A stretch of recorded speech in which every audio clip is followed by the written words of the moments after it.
തൃശൂർ കാഞ്ഞാണിയിൽ ജപ്തി ഭീഷണിയെ തുടർന്ന് യുവാവ് സ്വയം ജീവനൊടുക്കി. കാഞ്ഞാണി സ്വദേശി വിഷ്ണുവാണ് മരിച്ചത്.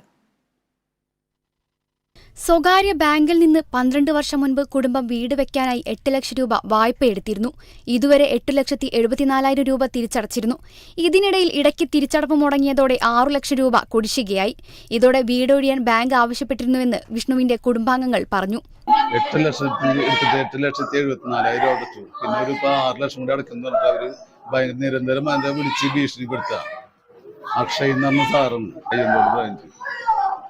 അപ്പൊ ഇന്നലെ വന്ന് ഞങ്ങൾ കളക്ടർ ഓഫീസിൽ പോയി, വേറൊരു ബാങ്കിൽ പോയി, പോവാത്ത സ്ഥലങ്ങളില്ല, അന്വേഷിക്കുന്ന സ്ഥലങ്ങളില്ല. അപ്പൊ അവര് നിരന്തരം ഭീഷണിപ്പെടുത്ത. ഇന്ന് വരുന്ന പറഞ്ഞിട്ട് ഭയങ്കര ഭീഷണിയാണ്. ഈ കഴിഞ്ഞ 2 മാസം മുന്നേ വരെ വന്നിട്ട് ഭയങ്കര ഭീഷണിയൊക്കെയാണ്. ഒരു 5-8 പേര് വന്നിട്ടുണ്ടായിരുന്നു. പോലീസ് വന്നു, ഇവരൊക്കെ വന്നിട്ട് അവര് വീട്ടിൽ നിന്ന് ഇറങ്ങുന്നു പറഞ്ഞിട്ട് ഭയങ്കര വാശിയാണ്. ലാസ്റ്റ് പാർട്ടിയുടെ ആൾക്കാരെ ഒരു നമ്പർ കിട്ടിയപ്പോൾ വിളിച്ചപ്പോഴാണ് അവര് പോയത്. ജപ്തി ഭീഷണിയെ തുടർന്ന് ഇന്ന് രാവിലെ ബന്ധുവീട്ടിലേക്ക് മാറാനിരിക്കെയാണ് വിഷ്ണു കിടപ്പുമുറിയിൽ തൂങ്ങി മരിച്ചത്. പണമടയ്ക്കാൻ ബാങ്കിൽ നിന്ന് ഭീഷണി ഉണ്ടായിരുന്നതായും കുടുംബാംഗങ്ങൾ ആരോപിച്ചു. ലോൺ തുകയേക്കാൾ കൂടുതൽ തിരിച്ചടച്ചിരുന്നുവെന്നും കോവിഡ് പ്രതിസന്ധിയിലാണ് അടവ് മുടങ്ങിയതെന്നും ബന്ധുക്കൾ പറയുന്നു. തൃശൂർ ജില്ലാ ജനറൽ ആശുപത്രിയിൽ സൂക്ഷിച്ചിട്ടുള്ള മൃതദേഹം പോസ്റ്റ്മോർട്ടത്തിനു ശേഷം ബന്ധുക്കൾക്ക് വിട്ടുനൽകും. Kerala vision news, Thrissur.